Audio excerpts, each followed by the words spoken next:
Yeah. Oh, you're good. Good to go. Cool. Well, good morning, everybody. Last night on 60 Minutes, we saw shocking claims, but not necessarily surprising ones, where whistleblowers are increasingly compromising themselves to stand up and speak out against the CFMEU administrator, who has become an enabler, it seems, of corruption. What we now have is key people being moved strategically into positions within the CFMEU who are known associates and engaged in allegations of corruption. This is consistent now with a pattern of behaviour where the government, who has said is the strongest possible course of action to appoint an administrator to run the CFMEU, is failing to clean up the mess that they inherited. And now 15 months after being placed into administration, it seems the problem is in fact getting worse. We have Mick Gatto and John Setka continuing to associate with the CFMEU officials with the approval of the administrator. We have evidence of bribery continuing to be paid and cartel kickbacks being paid with the knowledge of the administrator. And what we're not seeing is any action from the government. The government, Minister Rishworth, won't front up and answer basic questions or even answer simple questions we put to her. Neither will the administrator, neither will the Fair Work Commission. Last week, the Prime Minister, when questions were put to him by journalists, refused to answer any questions about the CFMEU or corruption. What's increasingly clear is the administration is being set up for one purpose: to perpetuate the power structures within the CFMEU, which go directly back to the heart of this government. The Prime Minister, when he sits around the National Executive table and turns left, sees Zack Smith, the head of the Victorian Division of the CFMEU, and he relies on his votes within the National Executive of the Labor Party. That means that the government won't take the action they need to stop the corruption, to stop the cartel kickbacks, and to stop the conduct that has led to the CFMEU being put under administration. Instead, the government is running interference into the administration to keep it going for their own benefit. It's time that action was taken that was serious. Whistleblowers are now coming out on 60 Minutes on the front pages of the Nine Press and saying explicitly that the administrator is actually acting to stop tougher action against the CFMEU and corrupt officials. The administrator's doing so because, according to them, their own words, they're fearful of the re-establishment of the Australian Building and Construction Commission.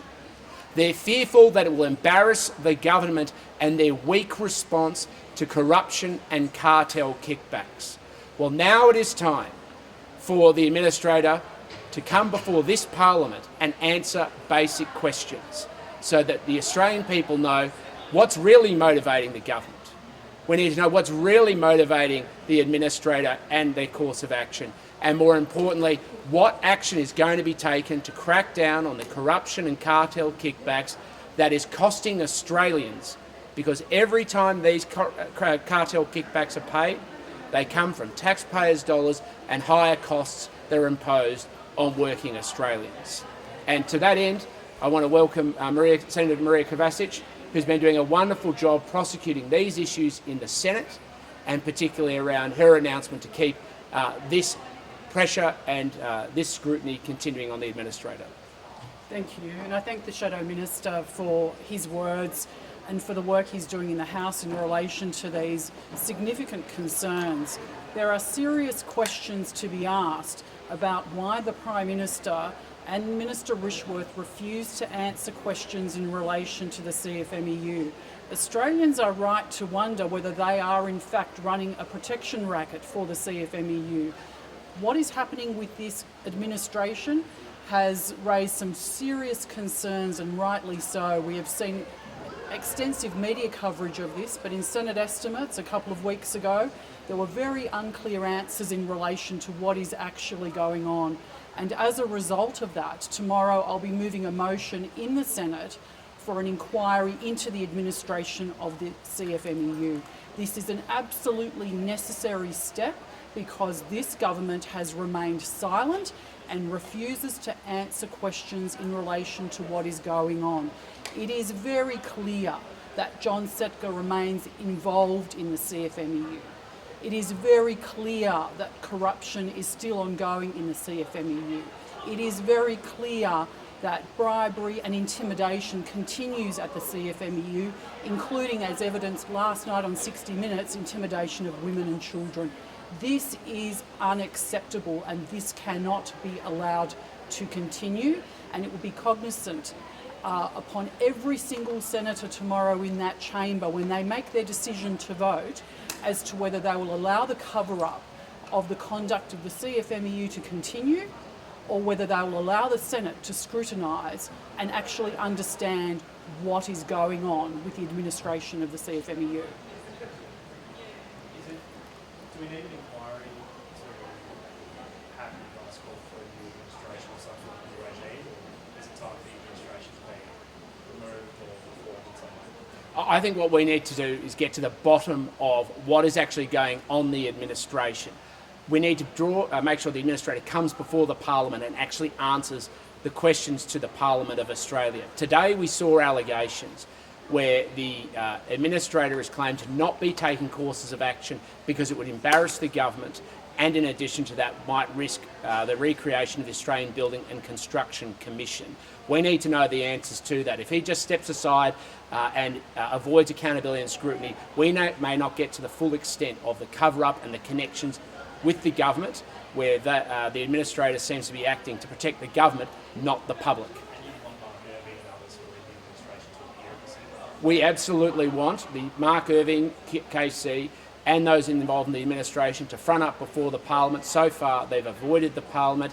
It's time that we had proper oversight, proper scrutiny and proper action, because the allegations in the paper today that they are engaged in both enabling corruption, but further, that they're involved in running interference of harder measures to crack down on corruption are so serious because they go directly to the government itself. What about the Prime Minister in relation to Sam Smith?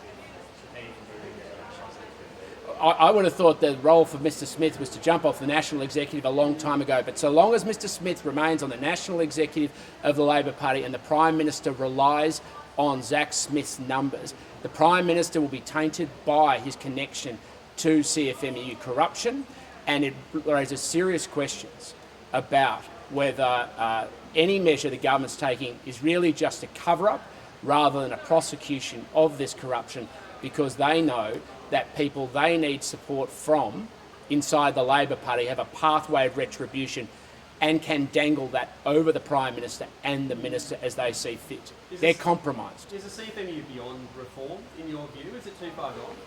It's very hard to see how the CFMEU is going to be fixed when you have an administrator in place that seems to be running interference to protect the existing power structures and has put people in key strategic positions who have then gone on to engage in forms of allegations of corruption.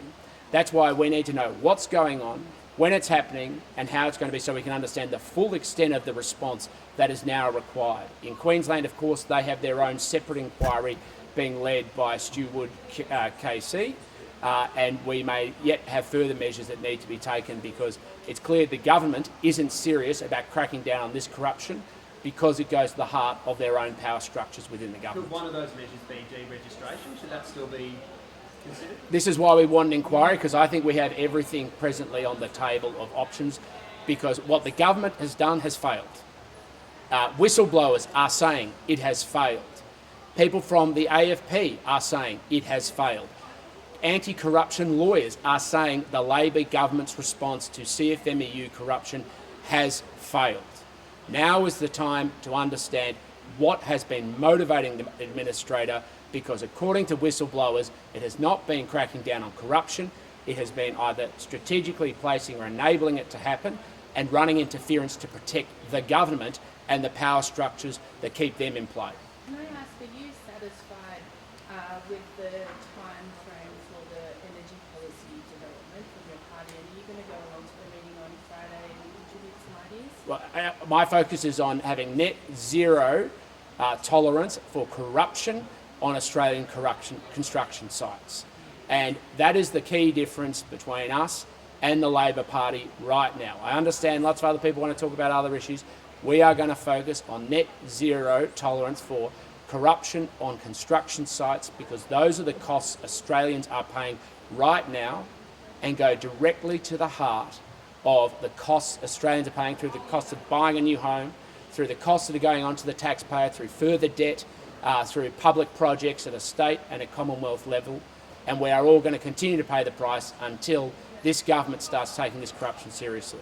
And the government, I'll add to that, the government can do one clear thing tomorrow to show that it's going to be transparent in relation to the CFMEU, and that is to not block the Senate inquiry.